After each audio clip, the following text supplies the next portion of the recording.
How are you guys doing? Today is Monday, July 12th, 2021. I'm James Sims, and for this episode of The Elite, I'm going to review the Elite matchups and performances from yesterday, Sunday, July 11th, 2021.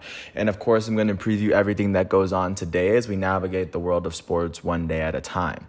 Starting off in the NBA, last night was Game 3 of the 2021 NBA Finals. Going into this matchup, the Western Conference champs, Phoenix Suns, we're leading this series 2-0, looking to get one game closer to an NBA Final trophy. And in this matchup, the Eastern Conference champs, the third seed Milwaukee Bucks, would come out victorious, beating the Suns 120-100. The difference would be the second and third quarters, as the Bucks outscored the Suns 35-17 by 18 points in the second quarter. Then they outscored the Suns by 7 in the third in order to get their first win of this series. For the Phoenix Suns in this matchup, their leading scorer was their elite starting point guard, out of Wake Forest, Chris Paul. He finished with 19 points and 9 assists in 34 minutes as he shot 8 for 14 from the field, 1 for 4 from 3, and 2 for 3 from the foul line. Also in the starting lineup, their elite starting shooting guard out of Kentucky, Devin Booker, would finish with 10 points, 6 rebounds, and 2 assists in 29 minutes. He went on to shoot 3 for 14 from the field, 1 for 7 from 3, and 3 for 5 from the foul line. For the Milwaukee Bucks, their leading scorer was their elite starting power forward, one-time NBA Defensive Player of the Year, Giannis Antetokounmpo. He would finish with 41 points, 13 rebounds, and 6 assists in 38 minutes as he shot 14 for 23 from the field and 13 for 17 from the foul line. Also in the starting lineup, their all-defensive point guard, Jrue Holiday, would finish with 21 points, 5 rebounds, and 9 assists in 40 minutes as he shot 8 for 14 from the field and 5 for 10 from 3. With this win, the Milwaukee Bucks still trail the Suns in the series 2-1, but Game 4 will, of course, be played in Milwaukee, so, of course, that's a lot to look for, and that game will be played on Wednesday. Looking at what's going on in the MLB, starting off in Baltimore, the Baltimore Orioles hosted the Chicago White Sox, and in a game that went to extra innings, Adam Engel would hit a 3-run home run to give the White Sox what they needed for their 54th win of the season. For the Baltimore Orioles in this matchup, the start was given to Spencer Watkins. Spencer Watkins would allow 1 earned run in 4.1 innings pitched as he struck out 4. The loss would go to their second-to-last reliever on the day, who in this matchup just happened to be Tyler Wells. Wells allowed 3 runs in 2 innings pitched as he struck out 4. With his loss, he's 2-1 on the year.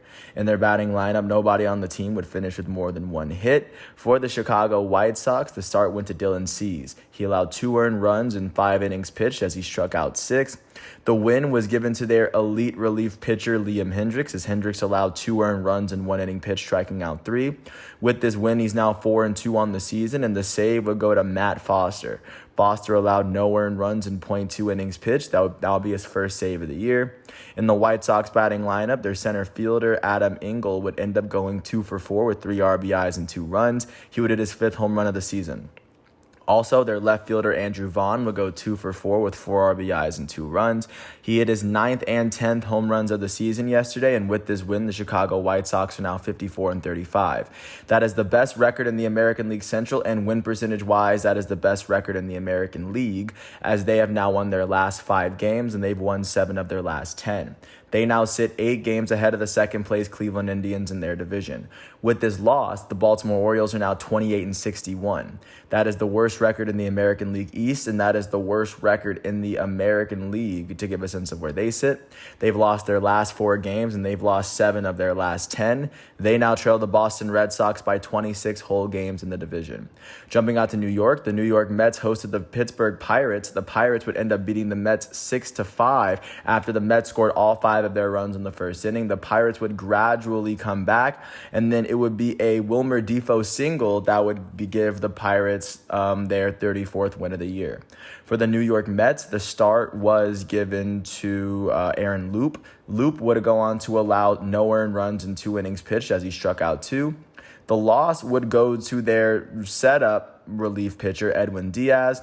Diaz would allow 2 earned runs in 1.1 inning pitch as he struck out 2. He would blow his 2nd save of the year, and with this loss, he's 3-3. In their batting lineup, their right fielder, Michael Conforto, would go 2 for 4 with 3 RBIs and a run. Conforto would hit his 3rd home run of the season. Their elite shortstop, Francisco Lindor, would be the only other player on the Mets with more than 1 hit. He went 3 for 4 with 2 RBIs and a run as he hit his 11th home run of the year. For the Pittsburgh Pirates in this matchup, the start went to Chase DeYoung. Chase DeYoung will go on to allow 5 earned runs in 5 innings pitched, striking out 3. The win went to the Pittsburgh Pirates' third relief pitcher of the day, David Bednar. Bednar would allow no earned runs and only 1 inning pitched. And then the save would go to Rich Rodriguez. He allowed no earned runs and 1 inning pitched, picking up his 12th save of the year.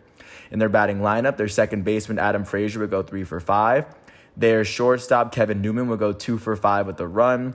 Their first baseman, John Nogowski, would end up going 2 for 5 with an RBI and a run. Additionally, their right fielder, Wilmer Difo, would end up going 3 for 4 with an RBI and a run for himself. Their third baseman on the day, Rodolfo Castro, would end up going 2 for 4 with 3 RBIs and 2 runs. He hit his second and third home runs of the season yesterday for Pittsburgh, and with this win, the Pirates are now 34-56. That is the worst record in the National League Central, as they've won 5 of their last 10 games. They now trail the Milwaukee Brewers by 18 games in the division. With this loss, the New York Mets are now 47-40. That is the best record in the National League East, as they've lost 4 of their last 10. They now sit 3.5 games ahead of the Philadelphia Phillies, as they are holding on to the 3rd seed in the National League.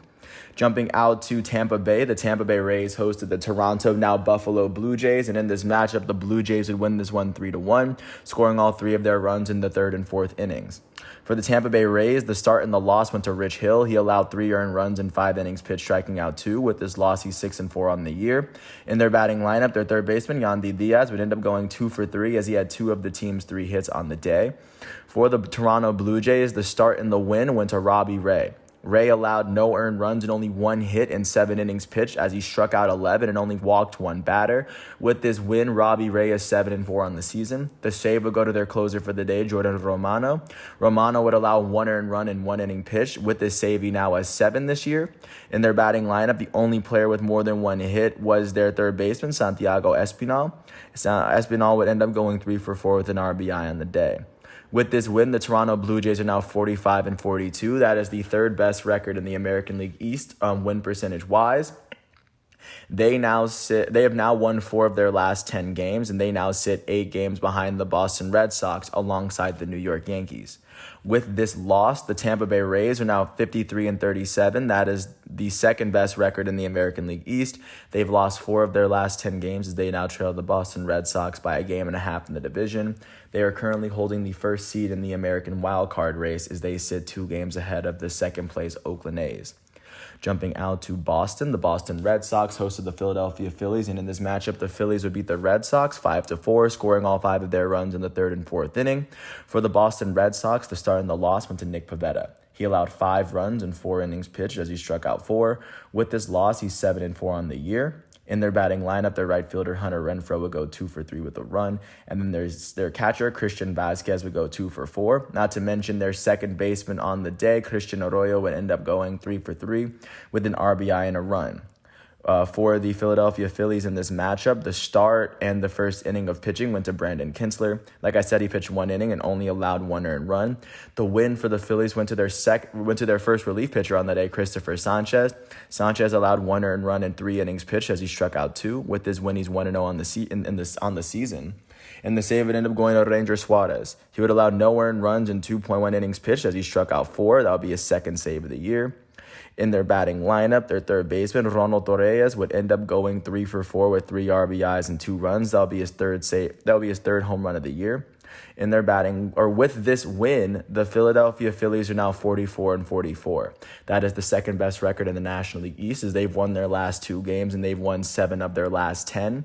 They now trail the New York Mets by 3.5 games in the division. With this loss, the Boston Red Sox are now 55-36. That is the best record in the American League East, as they have lost their last 2 games. They've lost 5 of their last 10. They now sit 1.5 games ahead of the 2nd place Tampa Bay Rays in their division, as they are holding on to the 2nd seed in the American League on win percentage alongside the Houston Astros. Jumping out to Miami, the Miami Marlins hosted the Atlanta Braves, and the Marlins were able to pull up a 7-4 win at home, scoring 6 of their 7 in the first 4 innings. For the Atlanta Braves, the start and the loss went to Ian Anderson. He allowed 4 earned runs in 2.1 innings pitched, as he struck out 4. With this loss, he's 5-5 on the year.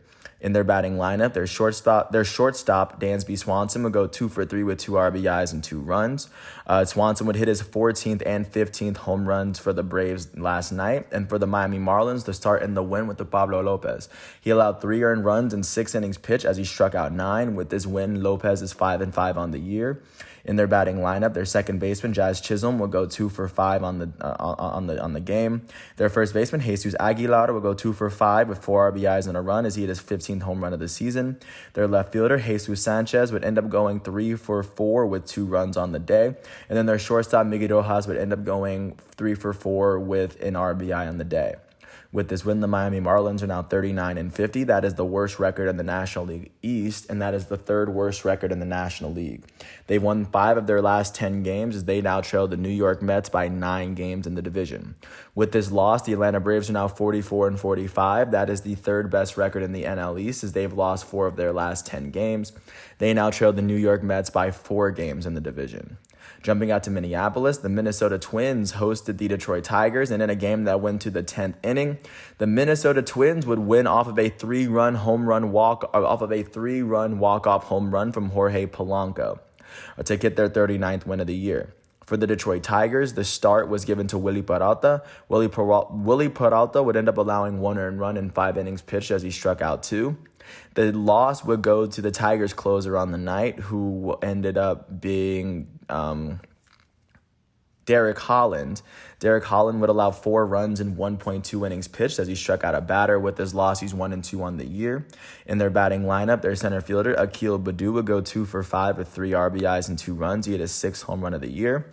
Their first baseman, Jonathan Scope, would be the only other player on the Tigers with more than 1 hit as he went 2 for 5 with 2 RBIs.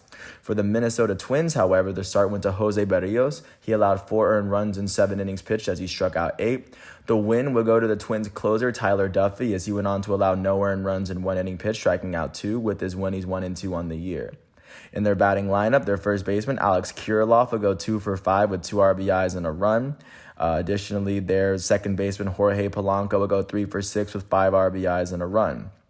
Their center fielder, Max Kepler, would go 2 for 4 with 2 RBIs and a run for himself as he hit his 10th home run of the season. And with this win, the Minnesota Twins are now 39-50. That is the 4th best record in the American League Central. They've won their last 4 games, and they've won 6 of their last 10. Alongside the Detroit Tigers, they now trail the Chicago White Sox by 15 games in the division. With this loss, the Detroit Tigers are now 40-51. That is the 3rd best record in the American League Central as they've lost their last 4 games, and they've lost 6 of their last 10. They now sit 15 games behind the Chicago White Sox alongside the Minnesota Twins following this matchup. Jumping out to Houston, the Houston Astros hosted the New York Yankees and were able to pull off an 8-7 win at home after scoring 6 runs in the 9th to come from behind, and it would be a 3-run walk-off home run from Jose Altuve to win them the game. For the New York Yankees in this matchup, the start went to Jameson Taillon. He allowed 2 earned runs in 6 innings pitched as he struck out 4. The loss for the Yankees went to Chad Green, their closer. He allowed 4 earned runs in .1 inning pitched, and with this loss, he's 3-5 on the season. In their batting lineup, their elite designated hitter, Giancarlo Stanton, would end up going 2 for 4 with a run. The only other player with more than 1 hit on the day was their third baseman, Gio Urshela. He would go 2 for 4 with an RBI. For the Houston Astros, the start went to Framber Valdez. He allowed 3 runs in 4 innings pitched as he struck out 5. The win went to the Astros closer on the day, and this was Ralph Garza Jr. Garza allowed no earned runs in 1.2 innings pitched as he struck out 3. With this win, he's 1-2 on the year. In their batting lineup, their designated hitter, Michael Brantley, would go 2 for 4. Their elite second baseman, Jose Altuve, would go 1 for 5 with 3 RBIs and a run as he went on to hit his 20th home run of the year.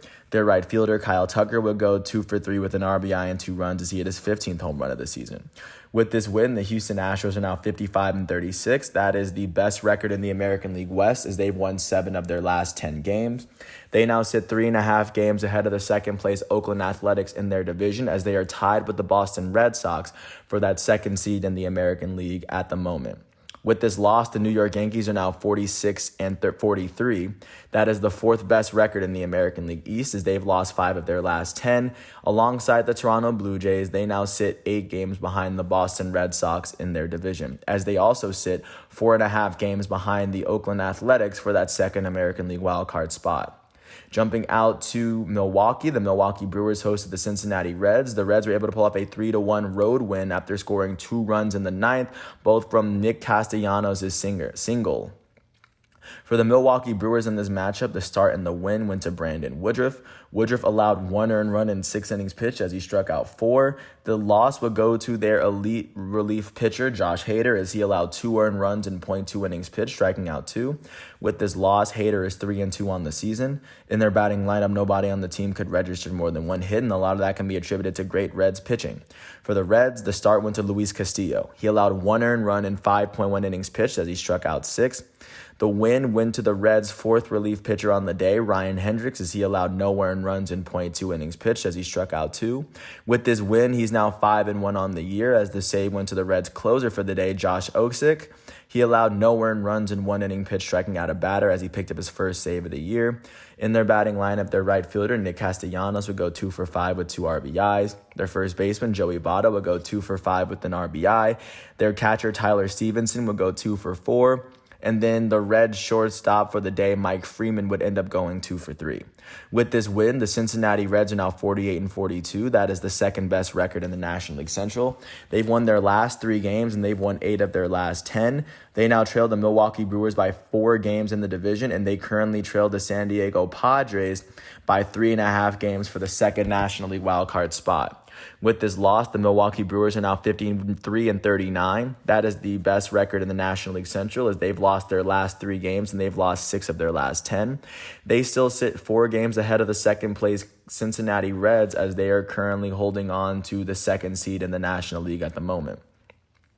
Jumping out to Dallas, the Texas Rangers hosted the Oakland Athletics in this AL West matchup. And in this game, the Athletics would beat the Rangers 4-1. For the Rangers, the start and the loss went to Colby Allard, as he allowed 4 earned runs in 6 innings pitched, striking out 3. With his loss, he's 2-6 on the year. In their batting lineup, the only player with more than 1 hit was their right fielder for the day, David Dahl. He went 3 for 4 with the only run of the game for the Rangers. For the Oakland Athletics, however, the start and the win went to Chris Bassett. He allowed 1 earned run in 7 innings pitched, striking out 3. With this win, he's 10-2 on the year. The save went to Lou Trevino. Trevino would allow no earned runs in 1 inning pitch, striking out a batter. That would be his 14th save of the year. In their batting lineup, their first baseman, Matt Olson, would go 2 for 4 with 2 RBIs and 2 runs. Olson would go on to hit his 22nd and 23rd home runs of the season. And then their catcher, Sean Murphy, would be the only other player on the A's with more than 1 hit. He went 2 for 4 with an RBI and a run. He would hit his 12th home run of the year. With this win, the Oakland Athletics are now 52-40. That is the second best record in the American League West, as they've won their last 2 games and they've won 4 of their last 10. They now trail the Houston Astros by 3.5 games in the division, and they are now holding on to the second American League wildcard spot, as they sit 2 whole games behind the Tampa Bay Rays in that race. With this loss, the Texas Rangers are now 35-55. That is the worst record in the American League West, as that is the second worst record in the American League. They've lost their last 2 games, and they've lost 6 of their last 10. They now trail the Houston Astros by 19.5 games in the division. Jumping out to San Francisco, the San Francisco Giants hosted the Washington Nationals, and the San Francisco Giants were able to pull up a 3-1 win at home. All 3 of their runs would come in the second inning off of a crazy play in which Josh Harrison grounded out to first and then I'm looking at where Kirk Casale hit a 3-run home run that would give the Giants the 3 runs that they needed to win the game effectively. For the Washington Nationals, the start and the loss went to Eric Fetty. He allowed 3 earned runs in 5 innings pitched as he struck out 7, as the only runs he allowed was that home run. In their batting lineup, their third baseman, Starlin Castro, was the only player to finish with more than 1 hit, as he went 3 for 4. For the San Francisco Giants, the start and the win went to Kevin Gausman. He allowed 1 earned run in 6 innings pitched as he struck out 9. With this win, he's 9-3 on the year, and the save went to Jake McGee, their closer. He allowed no earned runs in 1 inning pitched. as he was able to strike out a batter. That will be his 19th save of the season. In the Giants batting lineup, their right fielder, Mike Yastrzemski, would go 2 for 4. Their shortstop, Brandon Crawford, will be the only other player with more than one hit as he went 3 for 4 with a run. With this win, the San Francisco Giants are now 57-32. That is the best record in the National League West as they've won their last 4 games and they've won 7 of their last 10. They now sit 2 games ahead of the second-place Los Angeles Dodgers in the division as they are currently holding on to the number 1 seed in the National League as they hold on to the best record in all of baseball.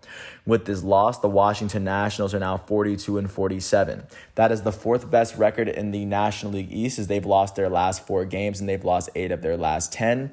They now trail the New York Mets by 6 games in the division. Jumping out to Los Angeles, the LA Dodgers hosted the Arizona Diamondbacks as the defending World Series champs were able to pull off a 7-4 win at home, scoring 8 runs in the 8th inning to tie it up. And then it will be a 3-run home run from Max Muncy in the bottom of the 9th to walk off the Dodgers and give them their 56th win of the year. For the Arizona Diamondbacks, the start would end up going to Merrill Kelly. He allowed 1 earned run in 5.1 innings pitched as he struck out 3. The loss would go to the Arizona Diamondbacks closer for the day, J.B. Bukauskas. He would allow 3 earned runs in 0.1 inning pitched, and with this loss, he's 1-2. In their batting lineup, their shortstop, Josh Rojas, would end up going 3 for 4 with a run. Their second baseman, Josh Van Meter, would end up going 2 for 4 with an RBI. The only other player with more than 1 hit was their catcher, Steven Bucks. He went 2 for 4 with an RBI and 2 runs. He hit his 5th home run of the season. In their batting lineup, their starting pitcher, Tony Gonsolin, would allow 1 earned run in 4 innings pitched as he struck out 6. The win went to the Dodgers closer, Kenley Jansen. Jansen allowed no earned runs in 1 inning pitched, and now he's 1-2 on the year.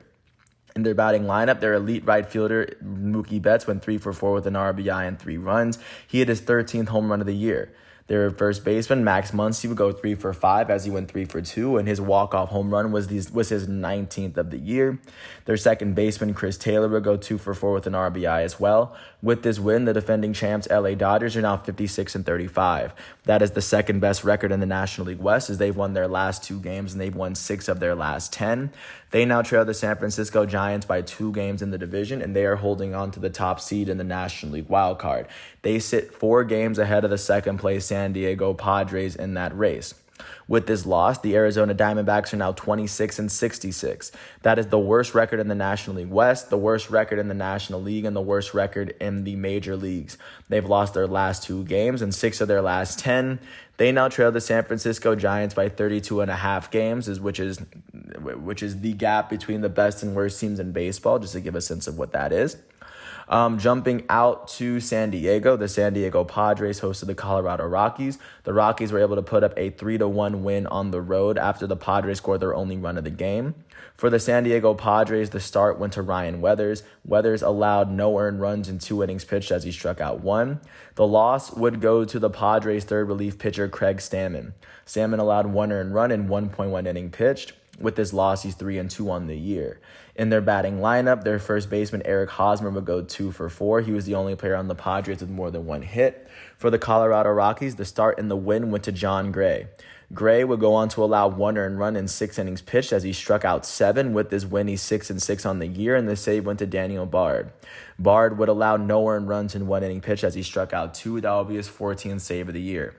In their batting lineup, their catcher, Elias Diaz, would end up going 2 for 5 on the year. Their first baseman, CJ Cron, would go 3 for 4 with an RBI and a run. Their third baseman, Josh Fuentes, would go 2 for 4, and their second baseman, Garrett Hampson, would go 2 for 4 with a run. With this win, the Colorado Rockies are now 40-51.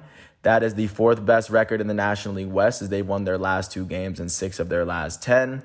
They trailed, at the moment, they currently trail the San Francisco Giants by 18 games in the division.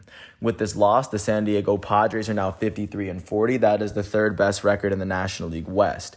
They've lost their last 2 games, and they've lost 6 of their last 10. They now trail the San Francisco Giants by 6 games in the division, and they are currently holding on to the 2nd National League wildcard spot as they trail the Los Angeles Dodgers by 4 games, and they sit 3.5 games ahead of the Cincinnati Reds, who were the very first team on the outside looking in.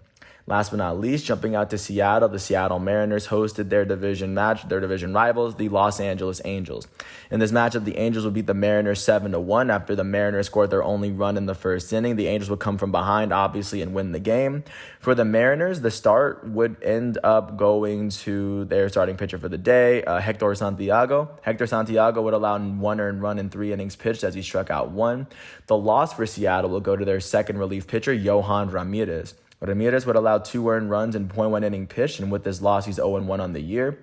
In their batting lineup, nobody on the team would register more than 1 hit. For the LA Angels, the start in the win went to Jose Suarez, who allowed 1 earned run in 5 innings pitched, striking out 4.